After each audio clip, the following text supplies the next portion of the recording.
Well, Katie Hopkins is a columnist for the Daily Mail online, and she joins us now from our Plymouth studio. Welcome to the Daily Politics.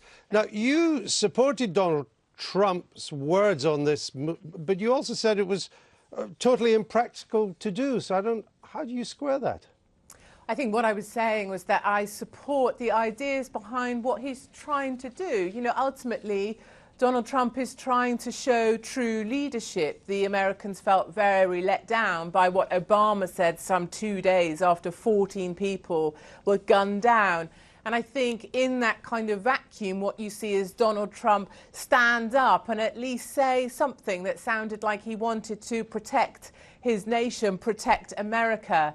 And that's what I stand behind, is we need strong leadership at these times. And I'm actually personally a little tired of your BBC bias, which of course keeps telling us that most people support banning Trump from the UK, whereas actually it's only 500,000 people clicking on a mouse. When did I say most people are in favour of banning? Well, you went through a long list, didn't you, of Boris Johnson, people clicking on a petition. Yeah, but when did I say most figures. British people? I have no evidence. Well, let's talk about the most people British people. So let's come back instead of saying things about me which aren't true. Let's come back to what you say. So let me ask you this. Hold on, I asked the question. So let me ask you this.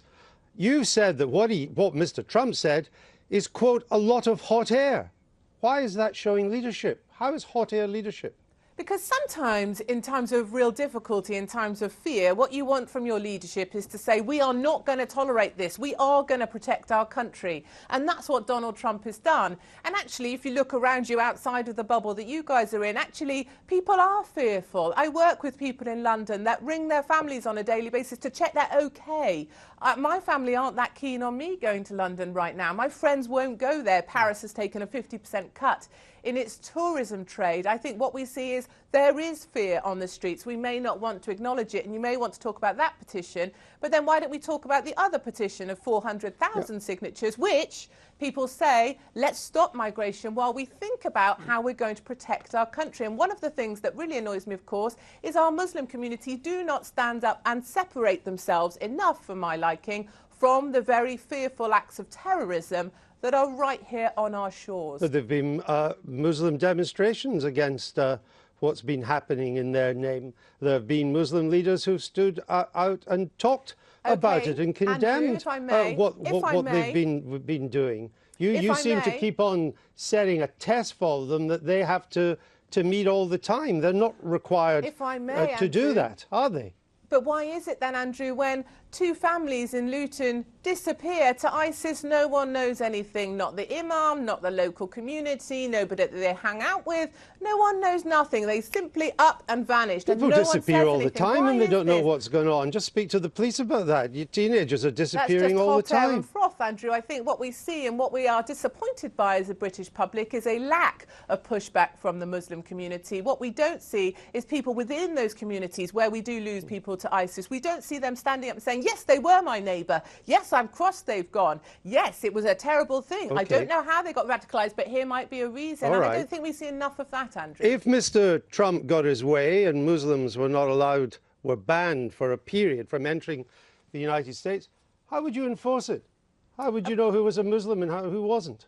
I've been very clear on my article on the Daily Mail Online. You can't enforce that sort of thing. You don't have religion announced on your passport. I said myself, what we're going to do, stay there and, you know, eat a hot dog and sing glory, glory, hallelujah. Your definition of true leadership is to propose something that's totally impractical. No, my definition of true leadership is be able to stand up and say, we're not going to tolerate that. And propose something that you admit cannot be implemented. Of course, you can knock the specifics, but actually what he's trying to do is the specific. That was the one thing he proposed. And you've now admitting it could not be implemented, correct? Andrew, he has got millions of supporters in the US. That's not what I'm asking you. His poll ratings have just risen. And I think if you ask the British public, there's a lot of people behind the kind of sentiment that Donald Trump is expressing, is that we will not tolerate being taken over by forces that make us fearful to live in our own country. And his answer to that, a man who would be president and leader of the free world, is to propose something that even you, his greatest British supporter, admits is totally impractical.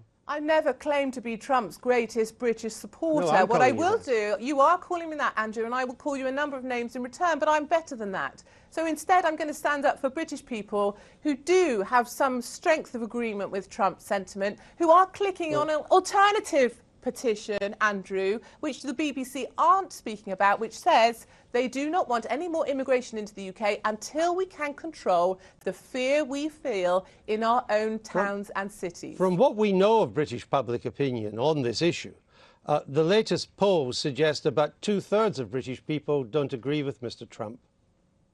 I still would say to you, Andrew, you know, yesterday I was quoting figures of 25% of British people stand very strongly behind him. So you're now giving me an extra percentage there. So 1/3 of people stand strongly behind Trump, and I don't see that message. No, that's not how polls work. 2/3 are against him. A smaller percentage don't know, and a smaller percentage are in favour of him. It's not 2/3, 1/3. That's not how polls work. Just before the general election, your polls told us it was neck and neck, that absolutely we didn't know who was going to be in number 10. Sorry, the BBC doesn't have polls, Katie Hopkins. I mean, I know you don't like us very much. BBC doesn't have polls. The one poll it did have actually got the election spot on the night. But let me ask you this. No, I want to say something, Andrew, if I may. You've I would said... like to say something, if I may. No, I want to ask you an important question of something that you've written.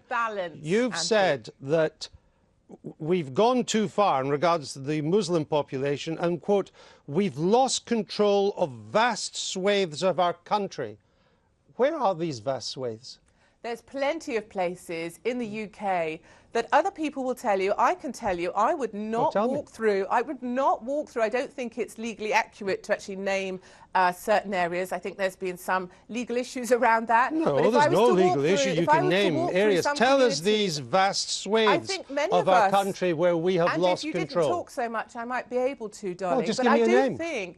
I do think if I was to walk through certain areas of our population where over 90% of people are Muslim, I wouldn't fare too well. And I think my friends in the Jewish communities have also found they've been spat at, they've been shouted at, they're intimidated. Sure. Some people would fear That's to terrible tread. behaviour, but it's not losing control. So let me ask, we have lost control. Let me ask you one more time. We have lost control, Andrew. Give me one example of a vast swathe of country.